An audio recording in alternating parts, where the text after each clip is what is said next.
Hi, this is Simon and Aaron with Assets and Arbitrage. We are live in Mexico City with Lori Bitcoin. Now, one of the things you guys have seen her before, Lorena Ortiz is Lori Bitcoin in Mexico City, and she's an excellent asset for us here in Latin America. We are currently at her restaurant, Bitcoin Embassy Bar, located in Roma Norte. And it is a place designed for people like us to meet up physically. She typically has meetups every Thursday. Yes. Every single Thursday. You guys know Simon and I and Santino have been to a few. And Lori does way more than just have a great restaurant and educational meetups for crypto seekers like ourselves. Lori, I would love for you to tell our audience, because we always have new viewers, a little bit about some of the other work that you do here in Mexico City, as well as Mexico-wide. Well, I also am a content creator as you, and I also give some speeches in several summits around the world. I also have a position as a CMO in an organization that promotes Bitcoin education and creates community around a protocol called Money on Chain that has a stable coin that has Bitcoin as collateral. Oh, that's awesome. So stablecoin, is it only local to Mexico, or is it global? It's global. You can use it anywhere you are. It's called Money on Chain. You can search for it, and you can use it on your web browser with MetaMask or Liquify or another wallets that are used to use as a wallet for DeFi. Okay. For the DeFi. Okay. Oh, okay. Wow, that sounds great. So I didn't know we wanted to go into something else after that. I had a few questions, but no, but I do want to tell you guys, we are live in Mexico City. It is literally the Manhattan of Latin America. So there is a lot of outside noise. Sometimes it's going to be really loud. Sometimes it's going to sound kind of low. So just bear with us through the recording. Okay. So we just wanted to know, since the last time we spoke with you in October, is there any updates in Mexico City or Mexico-wide generally about the adoption of Bitcoin? Yeah, well, actually, right now there's a new protocol that's called Pediment. I don't know if you have heard of it. It was created to make votes with other people. Okay. In small communities, I think it will work pretty well, because sometimes some obstacles for the adoption is that people can't manage their own keys. You know? Yeah. If they don't know anything about Bitcoin and they don't know anything about how to manage a wallet, maybe sometimes it's like an obstacle for them to adopt Bitcoin. So you can make a vote with your family or with your community, if it's a small community, and there are some gatekeepers that manage the vote. So nobody has all the responsibility for their own Bitcoin. It's the community that has the responsibility of the Bitcoin. So I think that's a really good option if you're searching for massive adoption in small communities. That is great. So I guess one of my questions would be the security of multiple people holding the keys. Is it one person's wallet, or is the community have a wallet and then multiple people are, because it's kind of like what they do for enterprises. Well, the multi-sig. The multi-sig. It's kind of a multi-sig. The multi-sig for small communities. We live in Ixtlahuaca de Rayon. It's about 20, 30 minutes away from Toluca. It's a bigger city, it's teeny tiny, right? It's not Mexico City. It's a bigger city that's surrounded by smaller cities. So how could the city kind of use that multi-sig in that way? Would it be like a community center, or? Yeah, they can designate who is going to be the keeper of the keys, which person and how many of them will be. And everything's around the trust in the community. Gotcha. So it's kind of a minimized trusted kind of way to manage Bitcoin. And if somebody wants to take out all the money, they can. Yeah, they can. Yeah, they can, because they need several keys to unlock them. Also, the transactions between the both users are for free. So if you live in a small community and you want to make transactions with somebody else in the community, you don't have to pay a fee. Okay, that's great. Yeah, and also there are some secure ways to keep the Bitcoin of each one of the community separately. Okay. So you don't have to mix all the Bitcoin in just one vault. Everybody knows how much Bitcoin they have individually. That's really, really progressive for Mexico and cities along Latin America, though. That is, and is there a website for that or? Yeah, you can check Petty or the protocol Pediment. Well, actually, it's an upgrade for Bitcoin. Okay. Pediment, or you can search for Petty. Okay. Yeah. And we'll absolutely have that link in the description so you guys can take a look at it. I know a lot of you often wonder, what does that have to do with us? But the global adoption of Bitcoin helps everyone. So if something fantastic is happening in Latin America, or in the East, or in the West, or in the North, it helps everybody to win. So we always want to keep you updated on the global adoption for Bitcoin. We just happen to be in the Latin America region. Yeah, and actually you can use this kind of instrument anywhere in the world. The plans for Petty is to build small communities all around the world to use this kind of vaults and promote this kind of use of Bitcoin. And that's a way to spread adoption like wildfire.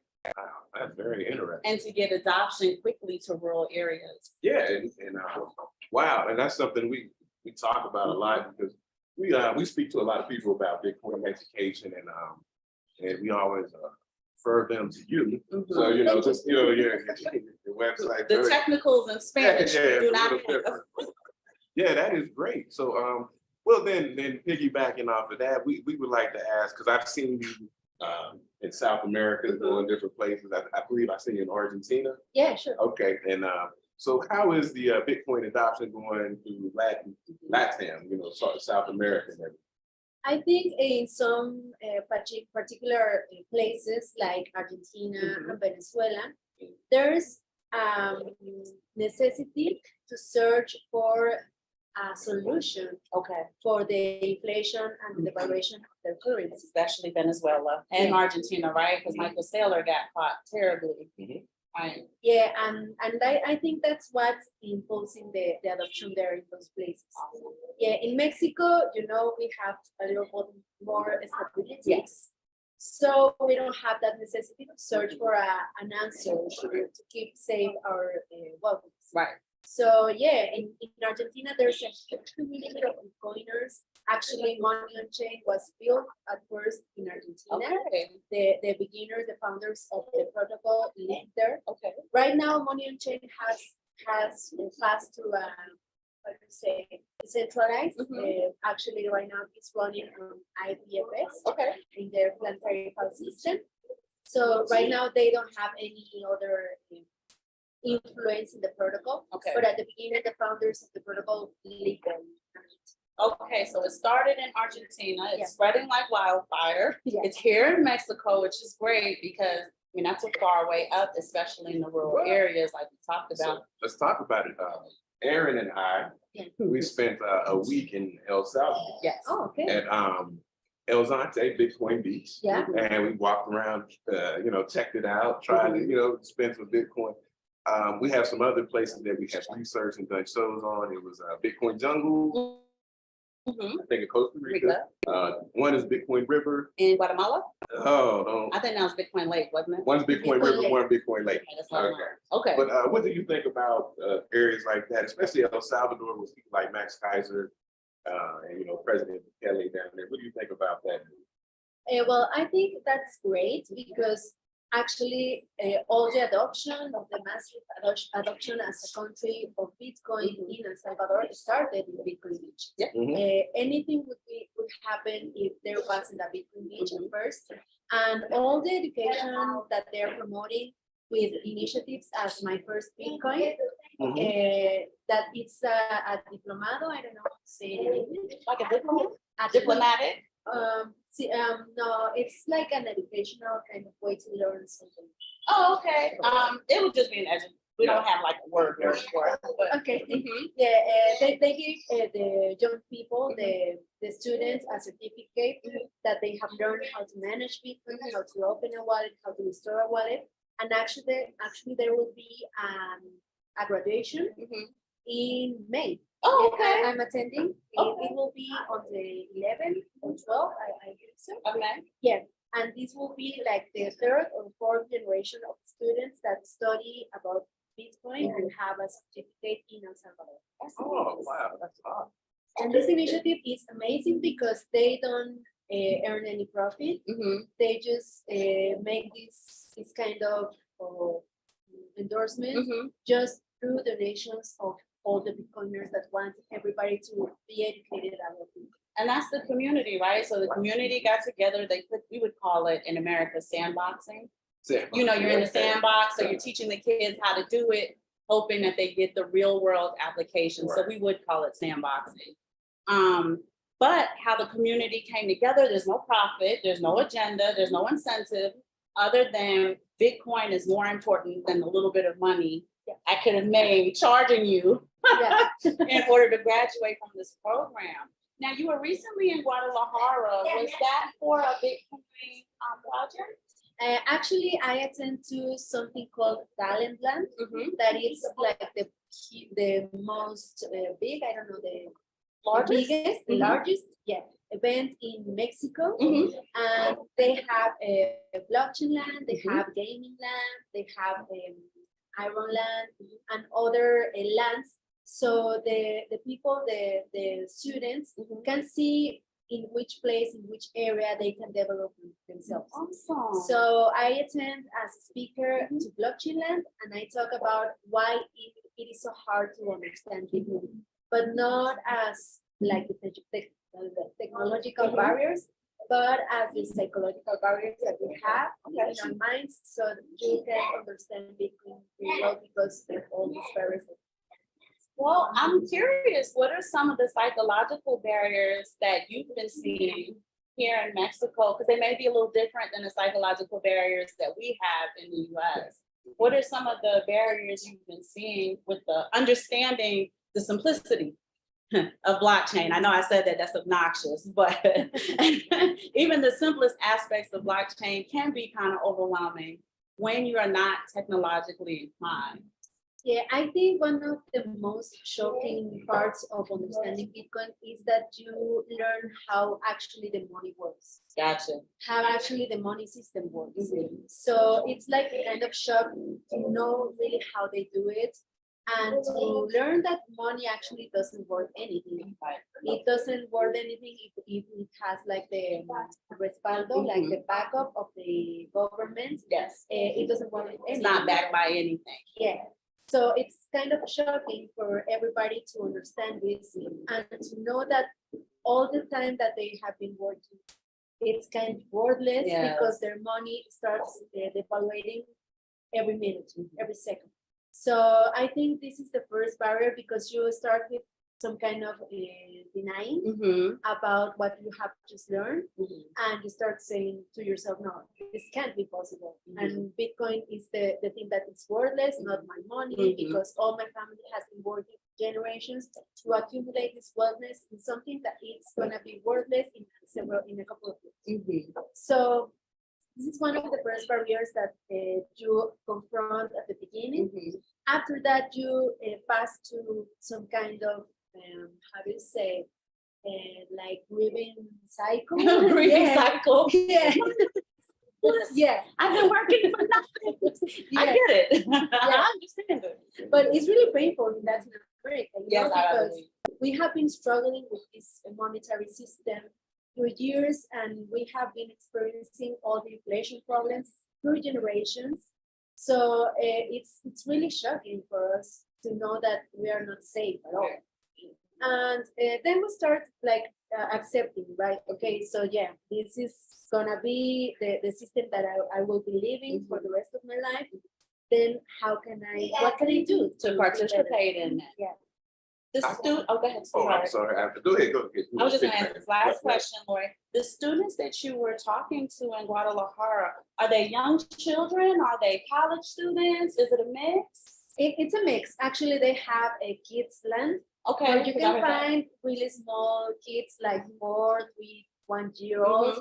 And there are students from high school Mhm. or university or college. Okay, great. Yes, So I they think were it's smart to kind of get the generation that needs the Bitcoin. Yeah. That's excellent. Now, that type of adoption, I haven't really been seeing in the US. Have you been seeing that?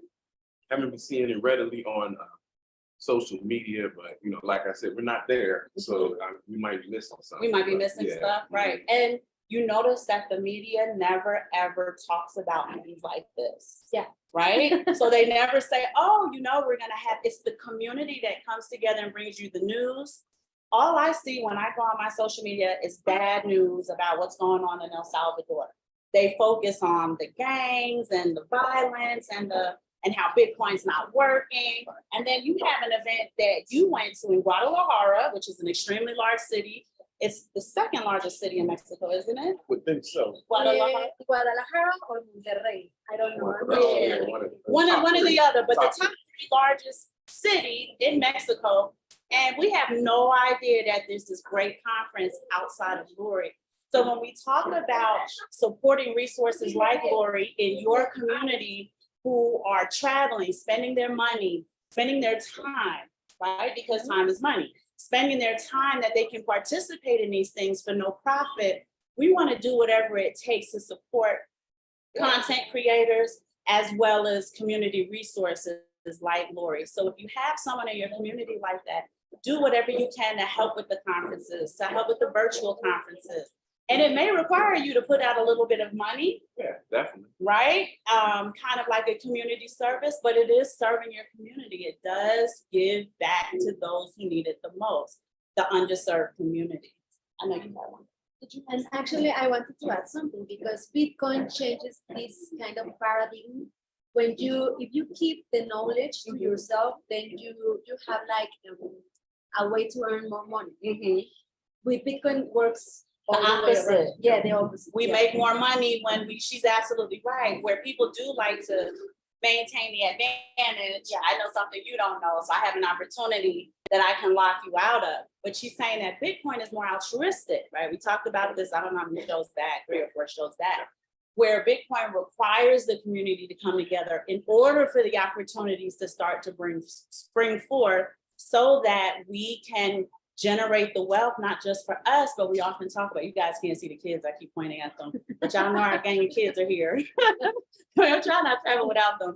But so that the children and the generation that needs Bitcoin will have it at their disposal. And make more secure the blockchain. And The secure the Bitcoin blockchain, which is the most important, right? Securing the blockchain. Definitely. So I was going to ask you, because we were talking about educating the children. Bitcoin has always been said to marginalized groups of people. You know, we always talk to people of marginalized groups. How does Bitcoin in maybe Mexico and even South America, Latin America, how can Bitcoin help women in this area? Well, actually, we live in Latin America in some kind of say machista. Oh, okay. So she's saying Latin America is heavy with masculine energy. You guys know in the US, it's toxic masculinity. It's toxic here as well. What's it? Patriarchy and stuff like that. Patriarchy, Yeah, stuff like that. male patriarchy. Men make more money than the women, even if they do the same exact job, so on and so forth. Yeah, in Latin America, it's a reality, also as in other parts in the world.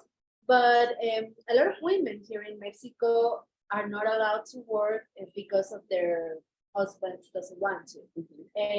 With Bitcoin, they can accumulate wealth without their husband knowing that they're accumulating.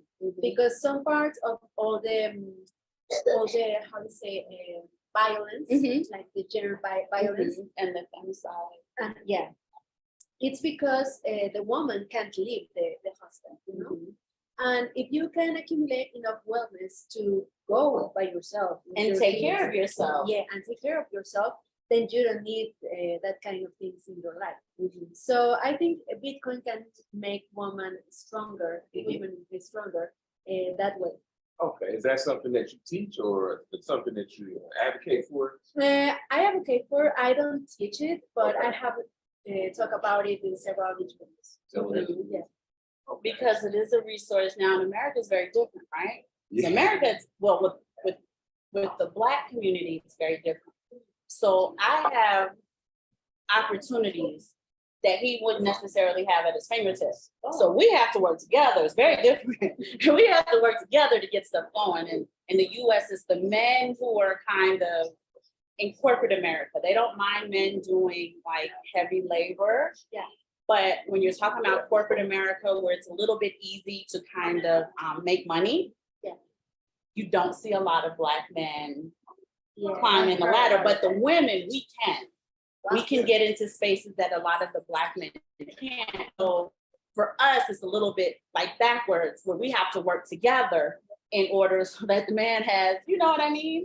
So this is like, we put this podcast on our YouTube channel, but we're also posting it on somebody else's channel as content.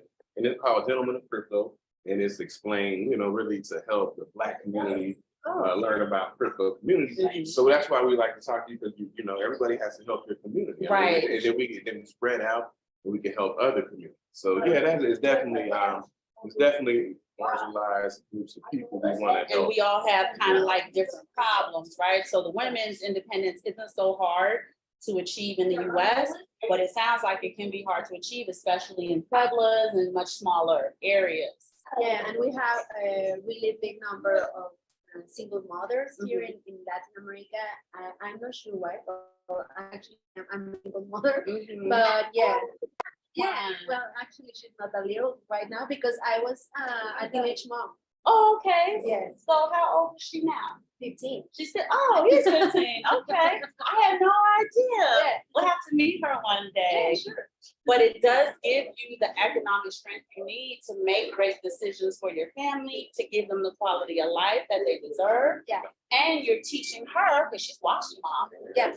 Like when I grew up, this is how I manage my money. This is how I manage my wealth. This is how I manage my household. Yeah. So it is an absolute necessity for underserved communities. Plus, they're teenagers. Yeah. So they talk to each other and they influence each other. This is what we do in my house and so on and so forth. And eventually the adoption should spread in the way that it should spread, despite the media not wanting to tell us all the great things going on in the Bitcoin community. And this is why we have shows like this. So, I just had one more. Okay, because I'm no hard pivot. So the other day, and I'm so sorry we couldn't make it, but the other day you had a gentleman here at a meetup.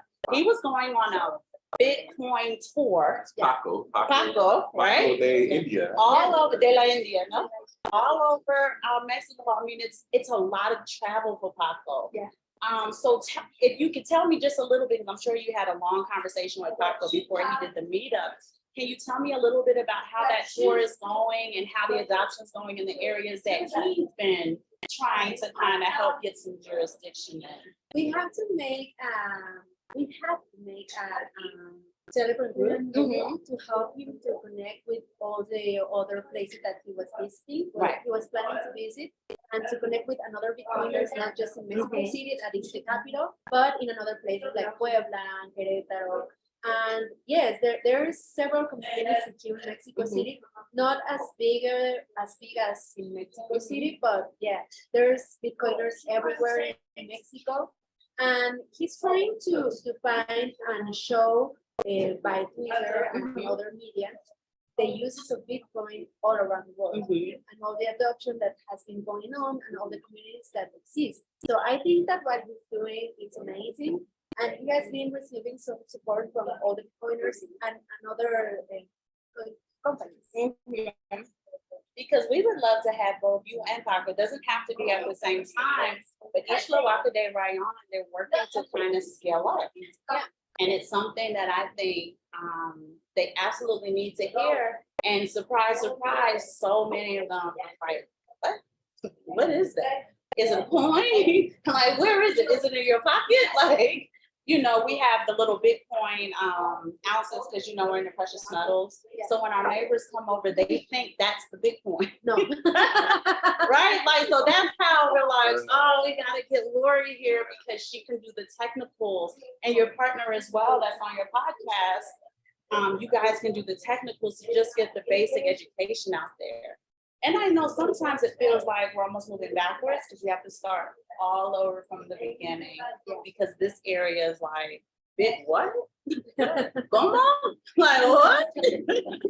So I think it's important that Paco is going. You're traveling all over.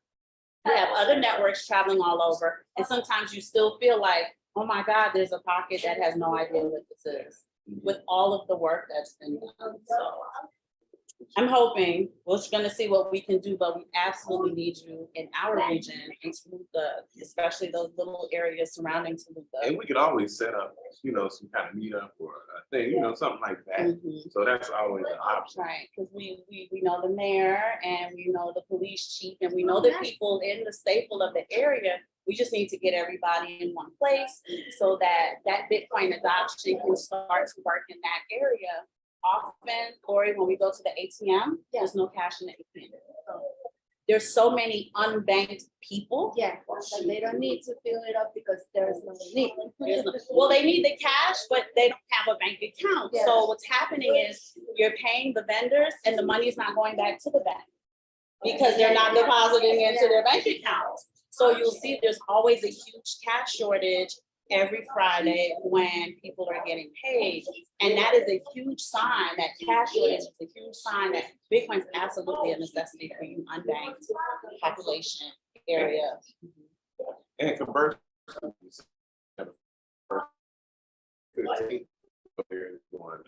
Western Union. what's The other line thing? outside of Soriana Yeah. for Western Union and MoneyGram is around the corner, Lori, and that money that the third parties are making off of people who desperately need that money. Yes. I mean, it's Ridiculous. a shame, like they should all be put in jail.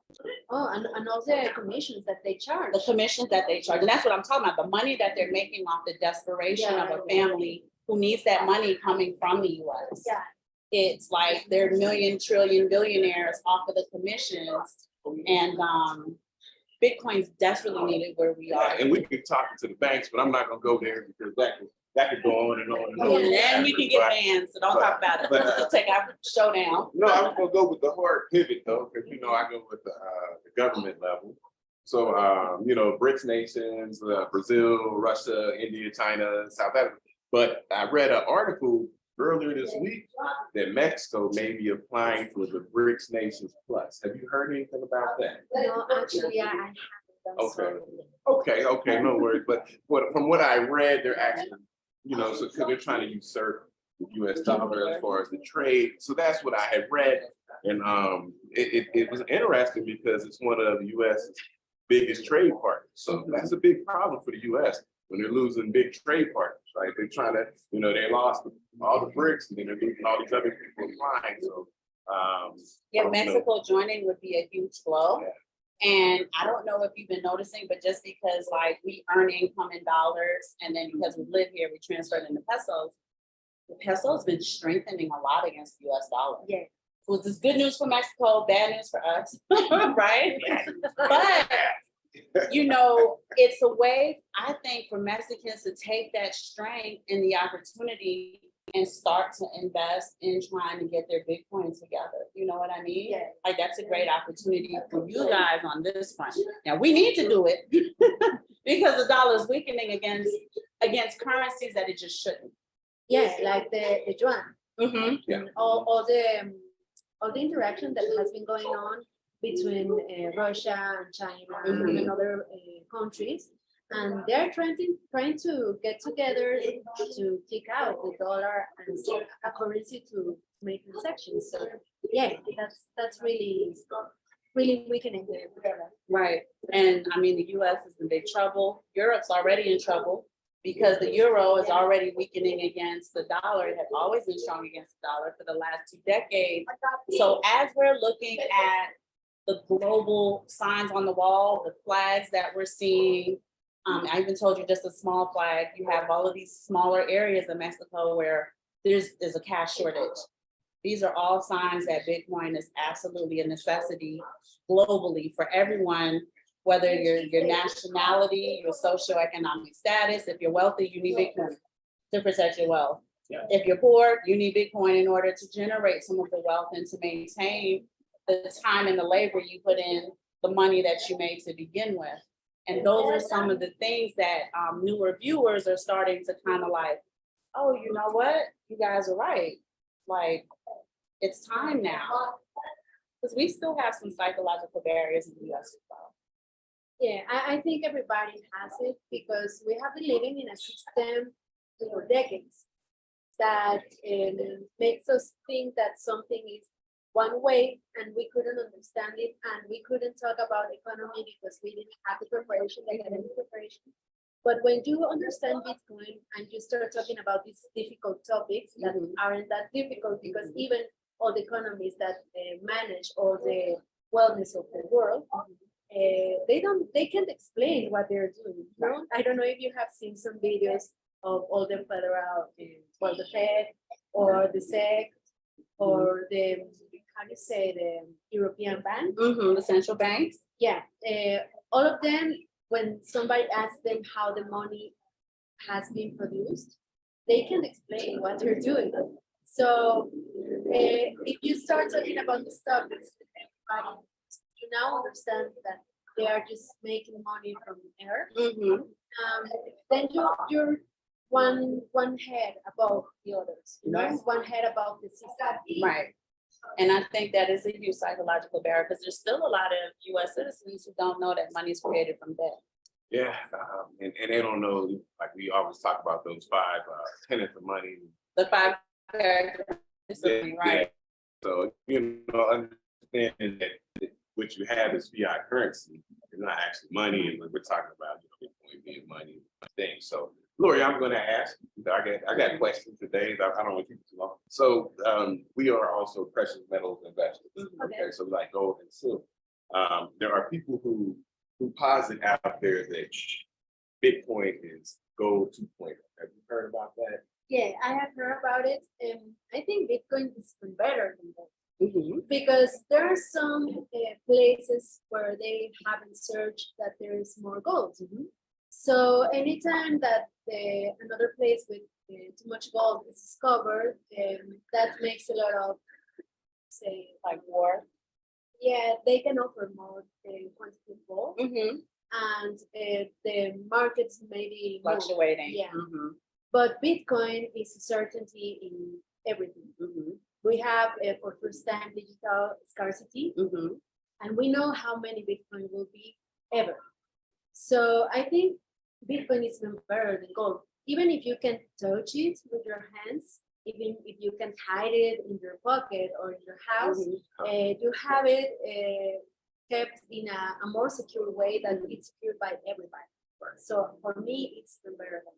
Okay. She's just talking about like the optimization of it. It's really technological. Right, it gold. is. You know, it's the digitalization goal as for the. Oh, I'm sorry. And the ability to carry large quantities of it right on your nano ledger or your cell phone, or And not have to drag it across. not have to drag it from Florida to Mexico City. Yeah, we've done that. It Wasn't So- fun at all. So I would like to ask you, I didn't know this, so I didn't know you had a daughter. Yeah. So we had did a show about, you know, having your children, you know, as far as your teens and up to date where everything is, if, you know, in case something happens to you. Or that, what do you think about it? I mean, is that something that you do with your daughter? Yeah, actually, it's really a priority for Bitcoiners to know how to make the inheritance about their Bitcoin because you are keeping the wellness because of your kids. Right. So if they can't have it when you pass away, when something happens to you, then it's worthless what you're doing.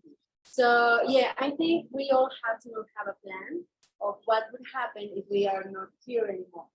So there are some ways like the multi-sig, you know, you can give it to one kid to your mom, or to your, I don't know, your cousin, or whoever you trust to pass it on your kids if they are not old enough to have their own kid, right? And you can have also some kind of board that has a timestamp. And you can designate a wallet if you make a timestamp, sorry, that lasts like, I don't know, 20 years.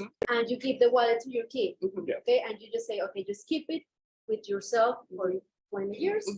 And if you don't make a transaction in 20 years, then all your wealth is transferred there. Okay. And all the Bitcoin that you have will be with your son or your daughter. See, that's nice. That's kind of like a digital trust in a sense. Yeah, and you know, I'm not a fan of it, but a lot of people get lawyers involved as far as with Bitcoin. Do you think that's something you should do, or? Yeah, I think that's a way. I think everybody must have like their own way to make things secure for themselves, because what may be secure for me may be not for you. Right. So we have several ways to manage all this wellness to our kids. Actually, there's a book that's called How to Make, and I can remember the title exactly, but it's about how to make an inheritance program for your children about this. Yeah. We're gonna look for that book, you guys, and try to have it in the description. We'll get it. And then I don't know if you're on time. Oh, I can't see the time. I'm sorry. No, I'm trying to check the time. It's for About 30. Oh, 30. Okay, we got a couple more questions. So go ahead. Oh, no, that was it for me. Oh, was it? Okay. Well, I mean, we had a great time here. We're gonna finish having dinner and everything. Is anything you want to talk about Bitcoin Embassy Bar? Or anything upcoming that you're interested in? Well, yeah, we will be making some meetups here about the money on chain protocol to teach everybody how to manage the stable coins collateralized by Bitcoin.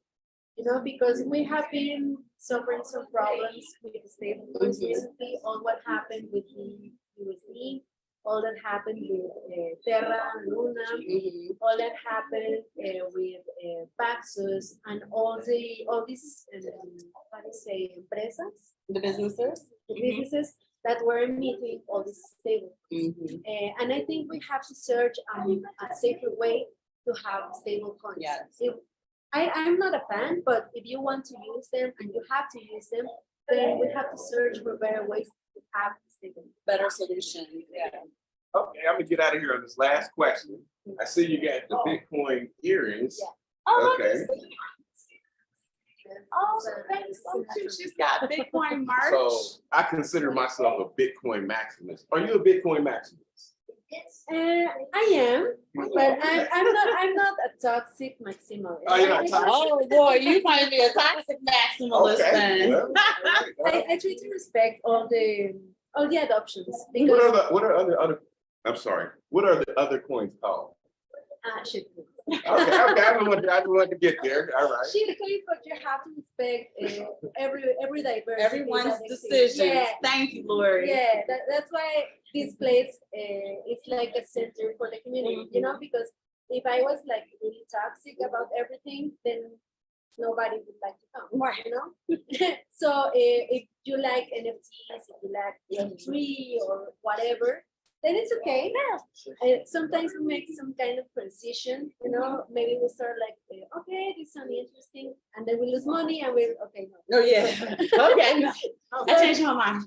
So yeah, you always can make Bitcoin closer to somebody that you care, but with in a friendly way. Yeah. All right. So when we finish eating, can I pay with my Shiba Inu? No. Yeah, come on, man. Okay. Is that Don Julio Sepenta? No. All right. Well, we didn't want to keep you too long. This is the CEO of the Bitcoin Embassy Bar. It's you know, a great place to come when you come to Mexico City. Check it out. It's in you said Roma Norte. Roma Norte. Yes, Roma Norte. And you definitely want to check it out on a Thursday. There's typically meetups here upstairs, which is where we're seated right now. Yeah. It's very easy to get here all over Mexico City, no matter where you're staying. Just an Uber ride away. It is typically hubby and I's date night. And it's just a great place to go, even if you're not gonna make a meetup. It's just nice to be in the environment with like-minded individuals. Yes, indeed, yeah. And like you said, you can come and pay with, what you can pay with Bitcoin. Bitcoin. And Bitcoin. Ethereum? And Bitcoin. Oh, And Bitcoin, let me forget. Dash, right? Yeah, But then you changed it. Okay, it changed. Okay, that's good to know. She's changing. Maybe she Visa first, guys. Visa first, all over the world. But yeah, so we're gonna go ahead and have some dinner and get some drinks and stuff. And I guess we will see you guys next week. Thanks to her for your time. We really appreciate it. Really hosting us here and your beautiful establishment. We really What you're doing here in the community it's wonderful. All of the travel, the time, the money that you put in to help the community. We are so grateful for the work that you do. So thank you. Thank you so much for inviting me to your space. It's your space, but I'm okay. bringing my space to your space. Thank you for inviting us to your space. And yeah, I hope to see everybody that's watching us here in. I hope so. You guys need to start traveling. We keep getting on you guys about that. But we'll see you guys next week. Bye. It's gonna end.